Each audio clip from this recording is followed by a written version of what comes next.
Hey, everybody. Well, there's been a lot of talk in the news lately about Mexico cracking down on immigration status. They supposedly have new laws in Mexico. They're going to arrest you, throw you in jail, seize your car, and you are going to be in big trouble if you go into Mexico illegally. So, we're going to talk about this week on Douglas and Esperanza's Adventures. We're Douglas and Esperanza, and we decided to leave our lives in the US and move to magical Loreto, Mexico, where we built our boutique resort, Pufferfish Villas, from the ground up and work running it and saving to expand in the future. Please come with us to follow our journey and live before you die. So I wanted to start by saying that I am definitely not any type of attorney. I'm not giving you any legal advice. And everything that I go over here, you guys should check out for yourself.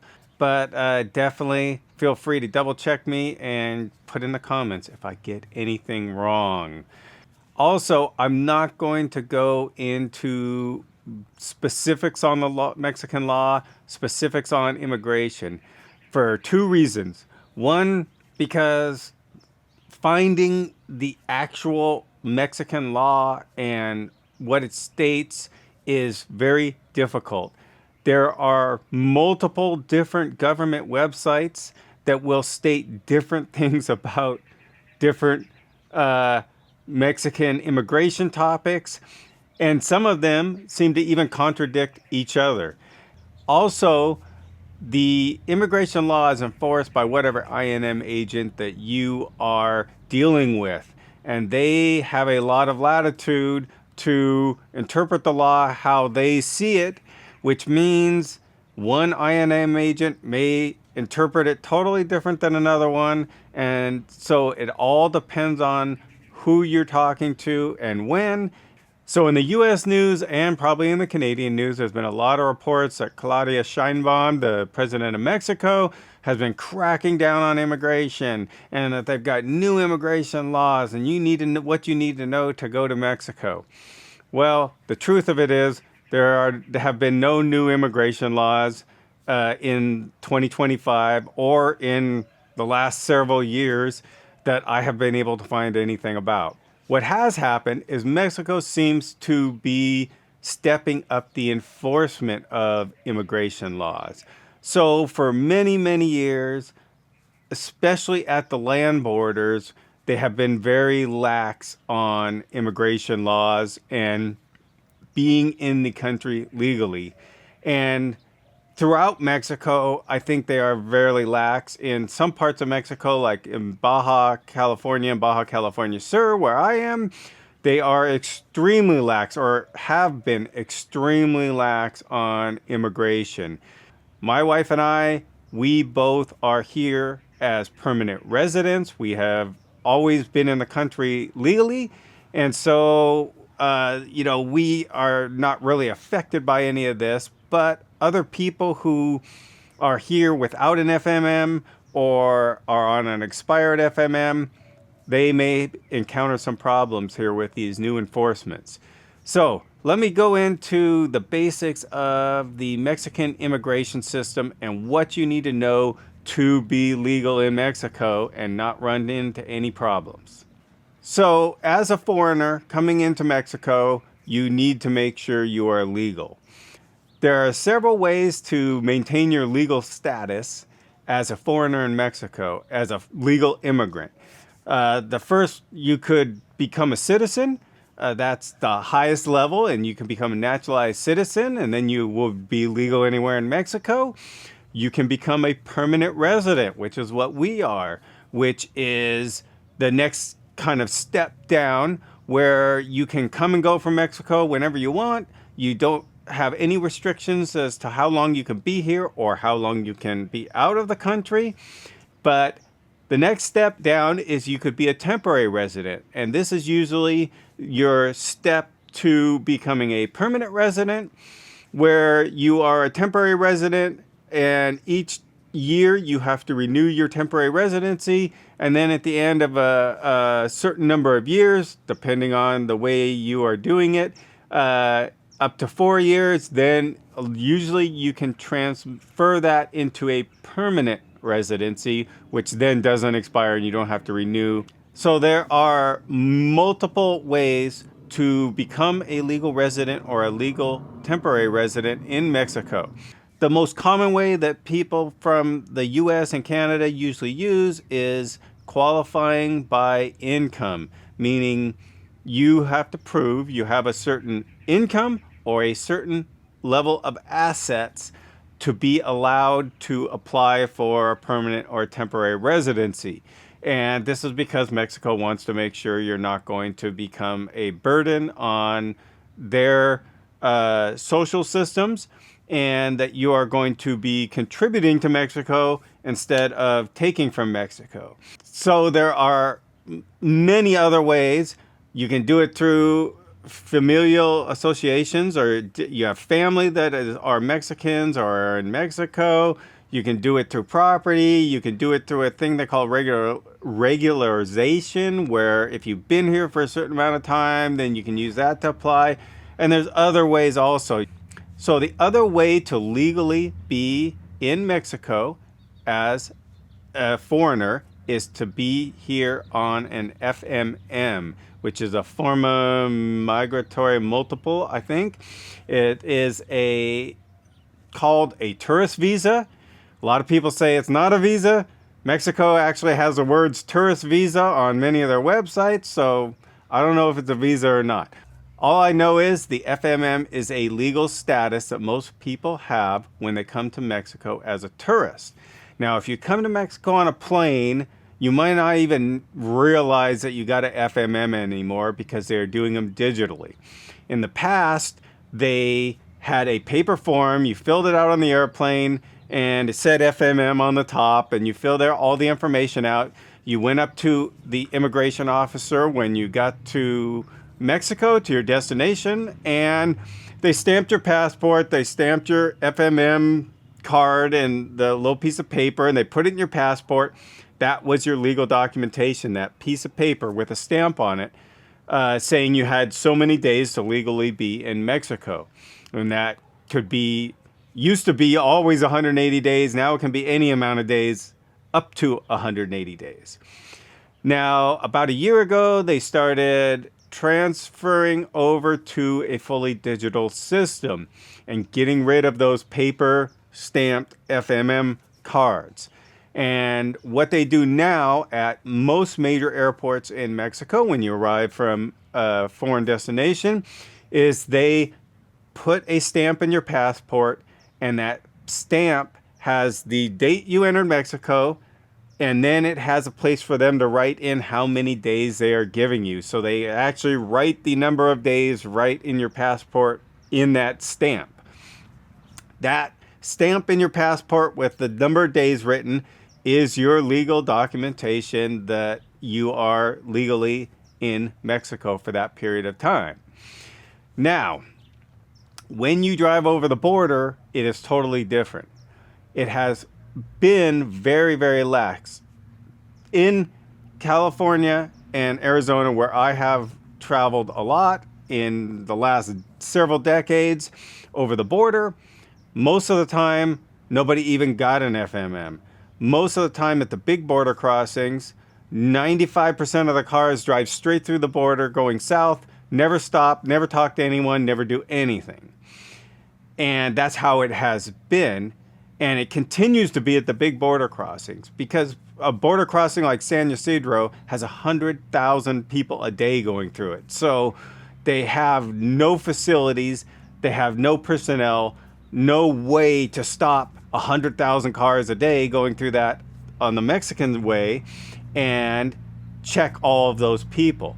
So it has been up to you to find out where to go to get an FMM when you cross a border, to go in there, get the FMM, and then you have legal status in Mexico. But because of that, and because it's not very intuitive at all where to go most places and to get it, I would say the vast majority, especially in Baja and in the crossings in Western California, nobody ever goes and gets an FMM, or at least they haven't in the past. So that ended up with a lot of people in Baja California Sur, being in the country technically illegally. So there used to be a zone that extended a certain number of kilometers from the border. And in that zone, you did not need an FMM if you are a U.S. citizen.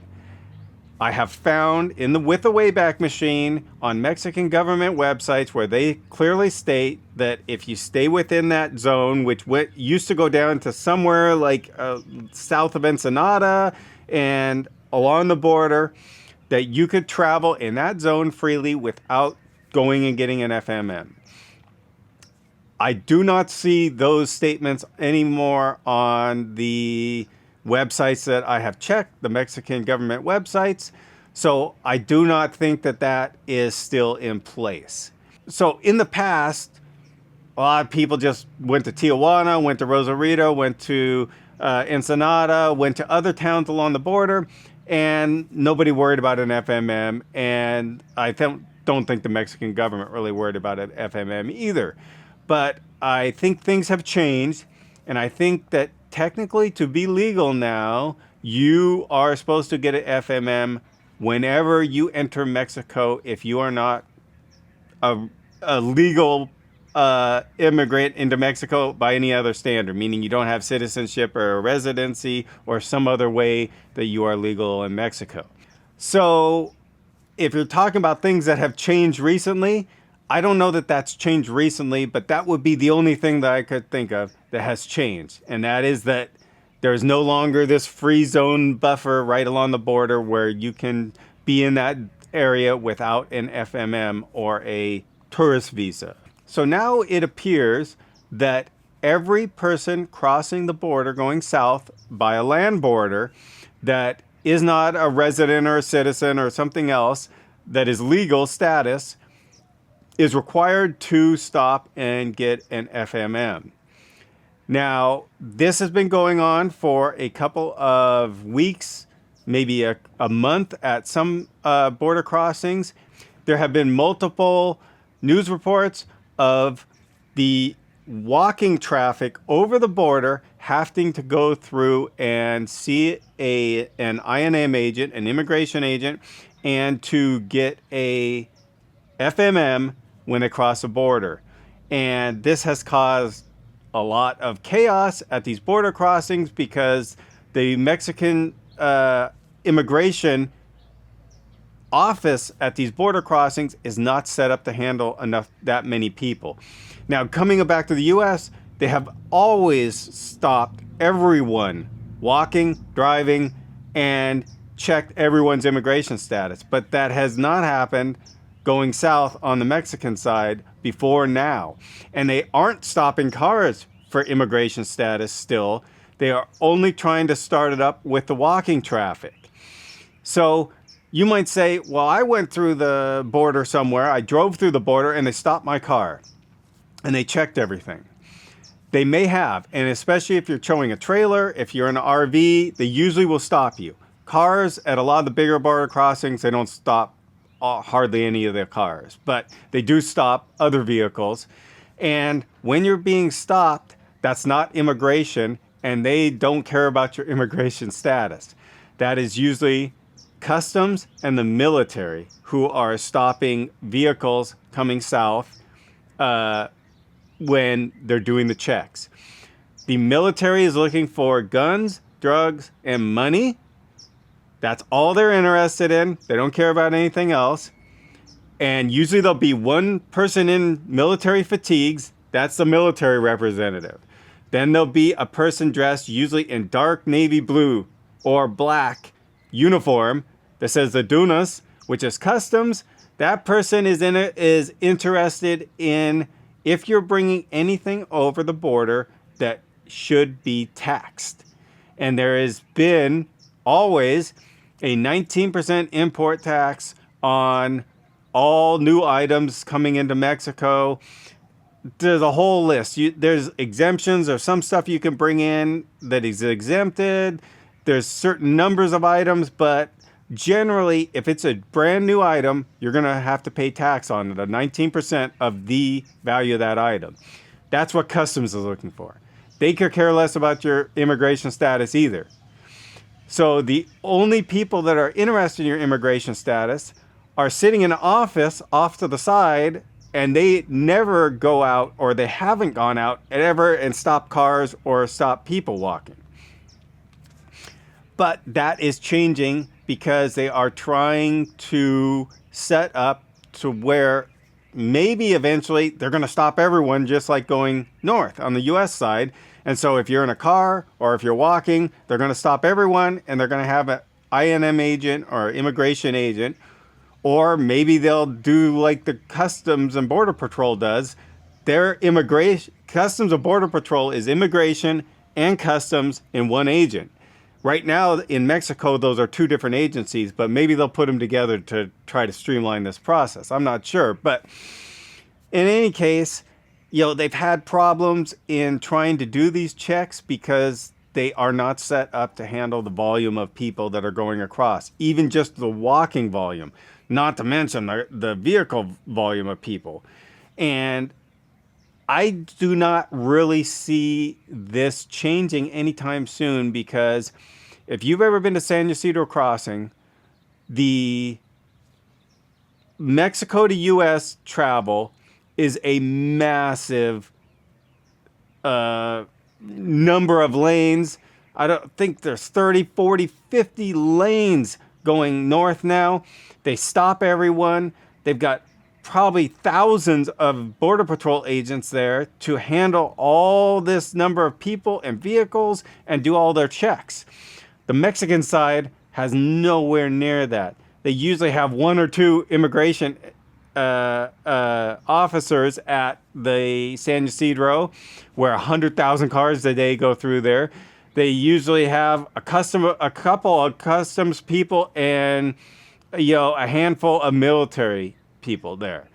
So, and they only have places for maybe to stop a couple dozen vehicles and check them at a time. So to stop 100,000 vehicles and do these immigration and customs checks there would be a massive undertaking. They would have to do a massive construction project to redo this border, or you're just going to get a logjam and you're going to have 20-hour waits to try to get through the border south. So I don't see it happening anytime soon.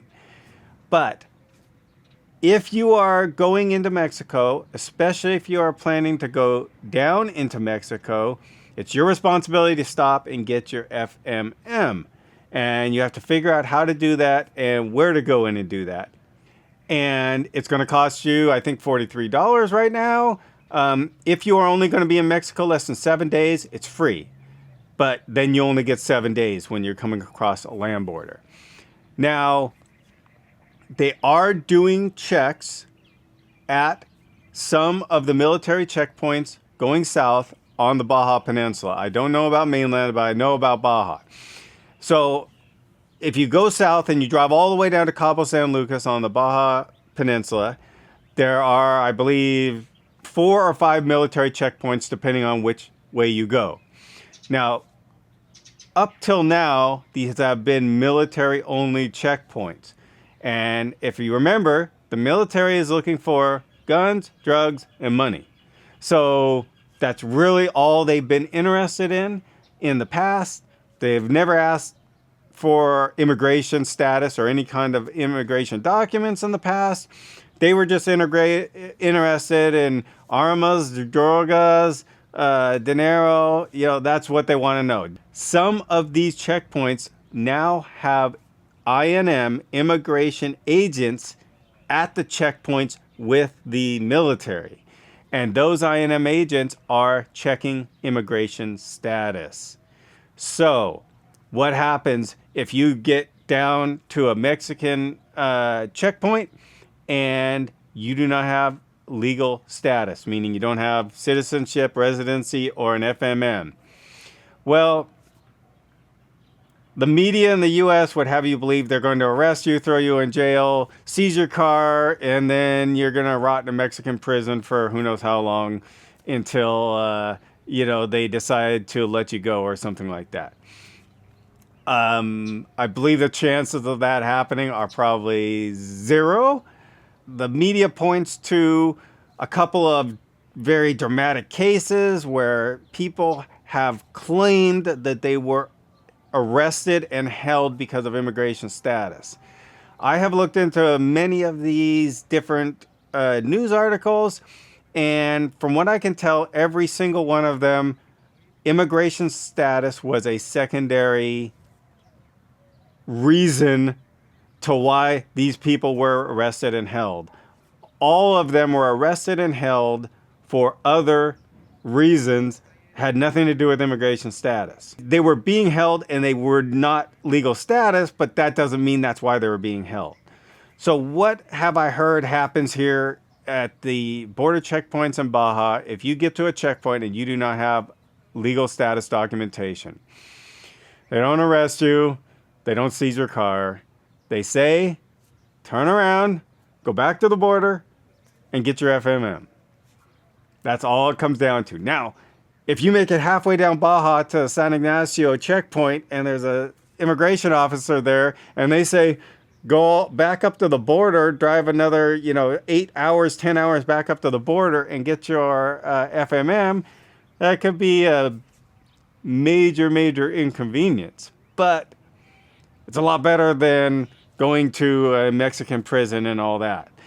They know this FMM being enforced is a new policy. They know that a lot of people don't know about it. And most Mexican officials I've ever worked with have been very polite, very nice. And, I would expect that it would be the same way. They're going to say, hey, we have to do this. We're enforcing this policy. Unfortunately, we can't let you pass. You got to go back up and get your thing. They're going to be nice about it. But you're not going to end up in a Mexican jail because you didn't get your FMM. You're probably going to go back up to the border, get your FMM, and that's it. So, in summary, even though there's been a lot of media saying that Mexico's cracking down on immigration, the laws have changed, they're going to throw you in jail and take your car and do all this stuff, the laws have not changed. I think the chances of you ever being detained or thrown in jail or anything are virtually zero if it's just for an immigration issue. But they are cracking down, basically enforcing their immigration law, which they have the total right to do here in Mexico. So my advice to you is make sure you have legal status when you are in Mexico, and then you have nothing at all to worry about. All right. Thanks for watching this video. Let me know if you like these type of videos down in the comments, and maybe I'll do some more of these. Thanks again for watching. Don't forget to subscribe, hit the like button if you like this video, and never forget to live before you die.